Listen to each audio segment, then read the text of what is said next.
বাহিনী হিসেবে যে পরিচয় দিব আমি পুলিশ, এই পরিচয় দিতে স্যার ভয় লাগে, লজ্জা লাগে স্যার। একটা বাহিনীর ফোর্স হয়ে যে আমি নিজে পরিচয় দিব, আমার নিজের লজ্জা লাগে।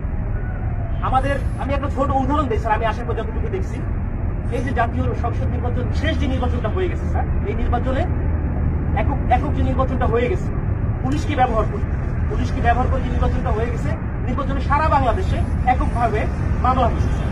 কিছু মামলা গায়েবী মামলা, যে মামলাগুলো ভিত্তি নাই, এই মামলাগুলো আমাদের কি দিয়ে করাইছে স্যার।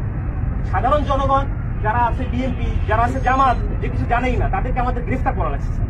জনগণের মধ্যে আমাদের যে শত্রুতা দৌরাত্ম সৃষ্টি হয়েছে স্যার, এই সাম্প্রতিক সময়ে এই একটা বিষয় থেকে আমাদেরকে নির্দেশনা দিচ্ছে যে এলাকায় কোনো বিএনপি জামাত থাকতে পারবে না, এলাকায় কোনো অন্য ভিন্ন ধর্মাবলম্বী কোনো কিছু থাকতে পারবে না। আমার এসপি স্যারকে তো আর মানুষ জানে না যে এটা আমার এসপি স্যারের কমান্ড ছিল, আমার ডিএজি স্যারের কমান্ড ছিল, এটা তো মানুষ জানে না। মানুষ জানে যে এটা আমি একজন সাব ইন্সপেক্টর, আমি এটা করছি। সন্তোষ নামে একজন সাব ইন্সপেক্টরকে মেরে ঝুলাই দিচ্ছে। রাখছিল কি, সাম্প্রতিক সময় যখন প্রথম আন্দোলন শুরু হলো স্যার, সেই আন্দোলনে একটা গাড়ি ভাঙচুর হয়, সেটা সরকার বাজে একটা মামলা হয়। সেই মামলার আয়ু ছিল হচ্ছে সন্তোষ, যাকে স্যার এটা জানানোর উপরে প্যাথেটিক একটা ঘটনা স্যার, আপনারা যে দেখছেন হয়তো স্যার, এখানে আপনাদের বিষয়টাও স্যার এখানে আসছে, আমরা সবাই এটা জানছি। তো এইরকম স্যার অনেক বিষয় আছে স্যার, আমরা কথা বলার কোনো সুযোগ থাকে না। আমরা চাই স্যার এই বাহিনীটাকে স্যার, এই যে রাজনীতিকরণ, এই রাজনীতিকরণ থেকে আমাদের দাবি দেওয়ার প্রধান যে বিষয়টা, সেটা হচ্ছে আমরা এই রাজনীতিকরণের মধ্যে স্যার থাকতে চাই না। আমাদের স্যার এখানে কর্মবিরতি চলমান আছে স্যার, আমরা কর্মবিরতি নিয়েছি সারা বাংলাদেশে একই অবস্থা স্যার। এখানেও স্যার আমরা যখন প্রথম এখানে আসছি, আমাদের ম্যাক্সিমাম সবাই স্যার সিভিলে ছিল, ম্যাক্সিমাম সবাই সিভিলে ছিলাম। জানি না আমার অফিসার ইনচার্জ, আমাদের অফিসার আমাদেরকে সবাইকে মানে যেভাবে হোক না কেন, ফোর্সফুলি হোক যেভাবে হোক, আমাদের পোশাক করতে সে বাধ্য করছে। আমি স্যার পোশাক করি না। তার মানে স্যার এরা যে আমি চাকরি করবো না, আমি একটা এডুকেটেড পার্সন স্যার, আমি ফিজিক্সে মাস্টার্স করছি ঢাকা কলেজ থেকে, আমিও স্যার এই যে ছাত্র আন্দোলন করছি, আমিও পক্ষে। বাট এই পুলিশের সাথে সে প্রত্যেকটা হত্যাকাণ্ডের স্যার বিচার হোক, ছাত্র 200, 300, 400, 500 যা মারা গেছে, এটা বিচার হোক স্যার। আমরা চাই আমাদের যে সকল সিনিয়ররা স্যার কমান্ড করছে, যারা এগুলা করছে, তারা পার পেয়ে গেল কেন? তারা কিভাবে স্যার পার পেল? আমার এই প্রশ্নটা স্যার আমার থেকে যায় স্যার। কেন যারা অন্যায় করলো, যারা আমাদেরকে মানুষের কাছে শত্রু হিসেবে দাঁড় করাই দিল, তারা গেল স্যার পালিয়ে গেল? তাদেরকে কেউ আটকালো না স্যার? আমরা যারা এই পর্যায়ে ফিরে গেছি, প্রত্যেকটা মানুষের সাথে মিশে গেছি, আমরাই স্যার বিপদগ্রস্ত, আমরা বিপদগ্রস্ত। কিন্তু স্যার দেখেন বাংলাদেশে এখন পর্যন্ত কতজন পুলিশ মারা গেছেন, এই মারার সংখ্যাটা কতজন মারা গেছে, এই সংখ্যাটা আমরা এক্স্যাক্টলি জানি না স্যার। একটা বাহিনী হিসেবে আমরা পরিচয় দিচ্ছি, বাট আমি জানি না যে আমার ফোর্স, আমার অফিসার রাস্তায় পড়ে আছে, কুকুরে লাশ খাচ্ছে স্যার। এই কথা দেখার মতো, বলার মতো কেউ নাই। আমরা আসছি স্যার যে আমরা একটা কার্যক্রম শুরু করবো, আপনারা এটা করেন ওইটা করেন, এটা না স্যার। আগে বুঝতে হবে স্যার আমাদের জায়গাটা কোন জায়গায় স্যার, আমাদের চাহিদাটা কোন জায়গায়, এটা উপলব্ধি করতে হবে স্যার। আপনারা আসছেন স্যার, আপনারা এই ক্লান্তি লগ্নে স্যার বাংলাদেশ সেনাবাহিনী সবসময় আপনারা বাংলাদেশের সাথে ছিলেন, ওতপ্রোতভাবে জড়িয়ে আছেন স্যার। আমরা চেষ্টা করি স্যার। এখন আমার বন্ধু বান্ধব অনেকে আছে যারা আমাকে নিয়ে ঘৃণা করতো, আমাকে খোঁচা মারতো, পোক করতো, তারাই বলতেছে যে না দোষ, চলে কাজ কর, শুরু কর। উপলব্ধি করতেছে স্যার।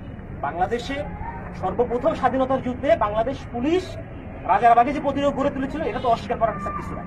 সারা বাংলাদেশের পুলিশের অবদান স্যার, অনস্বীকার যে অবদান, এটা অস্বীকার করার কোনো সুযোগ নাই। কিন্তু এই যে দলীয়করণ, এই দলীয়করণটা স্যার আমরা চাই। আমরা দলীয় কোনো করণের মধ্যে আমরা থাকতেই চাই না স্যার। আমাদের প্রধান পয়েন্ট হচ্ছে এইটা, আমরা চাই পুলিশ একটা নিরপেক্ষ স্বচ্ছ বাহিনী হোক। আমরা স্যার মানে আমরা যে এই যে ইউনিফর্মটা পরে রাস্তায় বের হবো, আমাকে অমুক দলের লোক তমুক দলের লোক আমাকে ব্যবহার করবে, আমরা এটা চাই না স্যার। আমরা এখান থেকে বের হয়ে আসতে চাই স্যার। এবং ছাত্র জনতা যারা মারা গেছেন, আমরা বলতেছি যে ঠিক আছে, স্বাধীন হয়েছে দেশ, আমরাও একত্রতা প্রকাশ করি। আমরা কিন্তু পুলিশ কর্মবিরতি দিচ্ছি কেন? যে আমাদের পুলিশ মারা গেছে এটা না, আমরা চাচ্ছি যে সারা বাংলাদেশ যেভাবে সংস্কার হচ্ছে, আমাদের বাংলাদেশ পুলিশও ঠিক একই রকম ভাবে সংস্কৃত হয়ে একটা জনগণের পুলিশ হিসেবে আমরা প্রকৃত কাজ করতে হবে স্যার। এরকম ব্যবস্থা যদি হয়, আমরা স্যার রাস্তায় নামবো, আমরা মানুষের জন্য স্যার শপথ গ্রহণ করছি স্যার। অনেক চাকরি ছিল স্যার, করতে পারতাম স্যার, প্রাইমারি স্কুলে চাকরি করতে পারতাম, অন্য জায়গায় চাকরি করতে পারতাম, ব্যাংকে চাকরি করতে পারতাম। প্যাশনের কারণে স্যার এখানে আসছি স্যার। এটা একটা স্বপ্ন স্যার, যে বাংলাদেশ পুলিশে চাকরি করলে মানুষের যে সেবা দেওয়া যায়, এটা একটা স্বপ্ন। বাট এই স্বপ্নগুলা আমাদের নষ্ট করে দিয়ে গেছে আমাদের কিছু বিশেষ ক্যাডার। এখানে বলতে তার আপত্তি নাই। আমার স্ত্রী আজকে আমি লোকায়িত ছিলাম, আমার উপরে থ্রেট ছিল, আমি জানি। আমাকে অনেক বন্ধু বান্ধব ফোন করে বলছে যে আপনি থেকে না, রাজনৈতিক মামলা আমার কাছে ছিল স্যার, যার জন্য অনেকে বলছে, অনেক শুভাকাঙ্ক্ষী ছিল বিএনপি জামাতে, তারাও বলছে ঠিক আছে আপনি একটু সেফলি থাকে।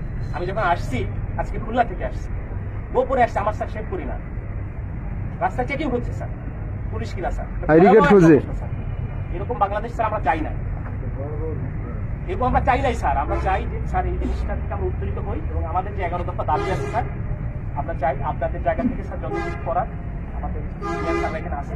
প্রত্যেকটা জায়গা থেকে যতটুকু করা আমাদের যাতে করে আমাদের স্যার দ্রুত এবং একটা দাবি পূরণ হয়। পুলিশের স্যার এরকম বহু হয়েছে, তোমাদের এইটা দিব, ওইটা করবো, সেটা করবো, কিছুই হয় না। আমরা চাই একটা প্রজ্ঞাপনের মাধ্যমে আমাদের এই দাবিগুলো মেনে নেওয়া হোক, যৌক্তিক দাবিগুলি। যদি মনে হয় যারা এখন বর্তমানে উপদেষ্টা পর্যায়ে আছে, অত্যন্ত বিচক্ষণ মানুষ, যদি মনে হয় যারা পুলিশের এই দাবির মধ্যে কোনো জায়গায় ব্যত্যয় আছে, সেটা সংস্কার করে যেটা মনে হয় যে এখানে সংস্কার প্রয়োজন, সংস্কার করে যতটুকু এটা মডিফাই করা যায় করে আমরা চাই একটা প্রজ্ঞাপন দিলে আমরা মেনে নিব যে হ্যাঁ আমাদের দাবিগুলো পূরণ হচ্ছে। কারণ আমরা দেখছি স্যার আমাদের টিএ বিল স্যার পায় না, আমরা বলবো কাকে এগুলা, আমরা বলবো কাকে আমরা স্যার টিএ বিল পাই না।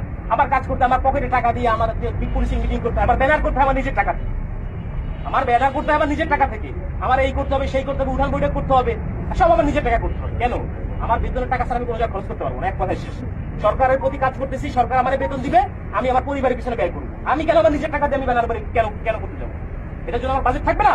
অবশ্যই বাজেট থাকতে হবে। আমার মাসে প্রথম 10 তারিখের মধ্যে আমার টিএ বিল দিতে হবে। আপনাদের বাহিনী স্যার দেয় কিনা আমি জানি না স্যার, এই সুবিধাগুলোকে আপনাদেরও কি এরকম শুধু কমিটমেন্ট করে কি স্যার আপনাদের কি রেখে দেয় কিনা আমার জানা নাই স্যার। আমি যথেষ্ট মানে অনারের সাথে বললাম স্যার, কিছু মনে করা যাবে না, অনেক কষ্ট স্যার আমাদের মনে, অনেক বড় কষ্ট স্যার। এখানে যারা আছে সবাই বলতেছে কথা বলতে হবে, এখানে স্যার আরো কষ্ট স্যার।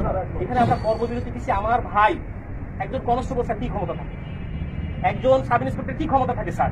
আমি তো স্যার মানে বোকার স্বর্গের বোকার মতো করে স্যার আমাকে নাঙ্গল আমার ঘাড়ে চালাতে যেভাবে স্যার দিবে আমি সেভাবে চুষে আনি। এটা তো সাধারণ মানুষ বোঝে না। সাধারণ মানুষের সাথে আমাদের এই যে ফিল্ড পর্যায়ে যারা